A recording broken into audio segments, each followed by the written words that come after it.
Seth Godin believes everything is marketing. Asking a girl out, marketing. Trying to get her mother to like you afterwards, marketing. Applying for a job, asking for a raise, or raising money for a charity, all marketing. When I went in search of a book to read about marketing, this one appeared on every single list that I found. If it wasn't in the #1 spot, it was close, which I guess means that Seth Godin is really good at his job. While this book was not complicated, it did have some very interesting and surprisingly liberating ideas about how to run a business. So without further ado, Seth Godin, This is Marketing, Top 5 Ideas. #1 is the smallest viable market. This was the most interesting idea from the book to me because it was counterintuitive to everything I thought I knew about marketing. I thought that the whole idea was to get your message out there to everyone. If you're trying to market a company, you want everyone to know about your company. But that's exactly what he says is the opposite approach. In the crowded, modern marketplace, what you want is for a tiny group to absolutely love you. And this is what led to what I thought was the most liberating idea of the book was it's not for everyone. If you're trying to make a product for everyone, you're making a product for no one in particular and no one's gonna love it. You can think of terrible corporate art or like city art that is like in the public square in a town and it's just boring and awful and no one loves it, but it's there because no one hates it. It was a committee of people trying to pick something that was for everyone and it ends up being something no one likes. That's not what we want for our brand. If you're gonna have a brand, you want it to be something that a small group of people absolutely love. And I thought that was such a liberating concept in terms of creating content like this, in terms of starting a brand or a business. If you can get 1 out of 100 people that see it to love your thing, that's enough.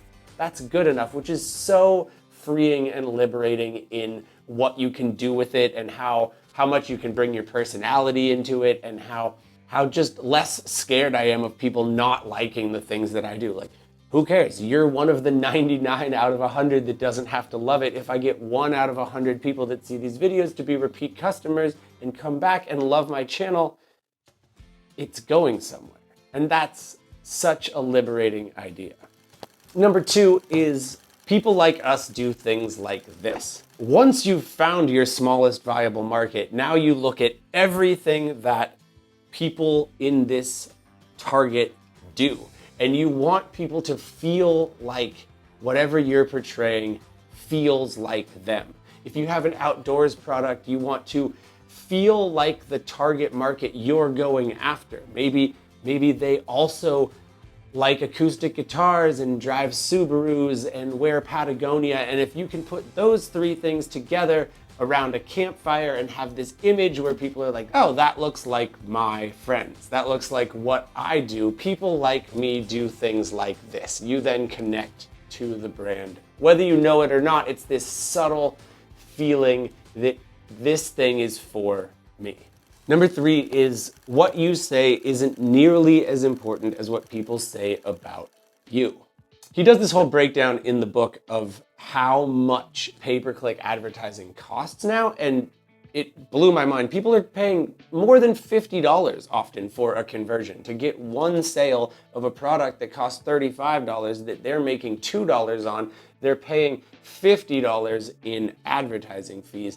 And that's why the subscription model is so powerful right now, is because if people can get these long-term subscriptions, then it's worth the value of the investment in the advertising. But if you can get people who really love your brand that will stay with you for a lifetime, that'll buy more of your products in different areas, it is worth the investment to get that first customer. But he's like, it's not a sustainable model. With paying that much money, you will never make money by attracting customers that cost you that much per customer to attract. So what you need is word of mouth. You need people who will spread the gospel of whatever it is you do to their friends and their family. And the only way you get that is to have it be such a small niche that they feel like it connects really well with them. They will then tell their friends and their family and stuff that are different what people say about you, how genuinely they feel and believe in your product is what matters, because word of mouth is the thing that will keep your business afloat in a world where advertising and attention are just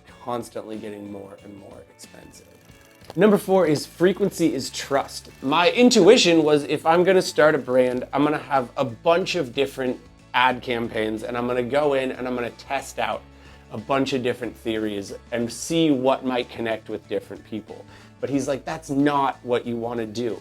You want to have one image that you've picked, that you've chosen, that is your core identity, and then you want to show up with it over and over and over again. Like when you start a new job and you have a bunch of new coworkers, you might be friendly with them, but you don't really trust them, because what trust is the brain's ability to predict the future outcome. When you have known these people for a year and you can then begin to predict what they will do and how they will act, and they have acted consistently over this period of time, you then believe that you can trust them because you can predict in your mind how they will act. And that's what trust is. It's the same for a brand. If your brand is constantly changing and putting out a different image every day, nobody is going to feel that they can trust who you're going to be tomorrow. So why would they put their faith in you? But if you start an ad campaign or an identity for a brand and it's not connecting right away, maybe don't change. Maybe stay with what you believe in and your core and just repeat it over and over, because sometimes it just hasn't hit enough times, and frequency is the thing that creates trust. Number 5 is the idea of a permission asset, which is basically the right to talk to people. So if you have an email newsletter and people actually open that email newsletter and read it, that is a permission asset. They have given you their permission for you to speak to them. It's the same if you have subscribers on a YouTube channel, or if you have people that come back and check the website for your brand over and over and over again.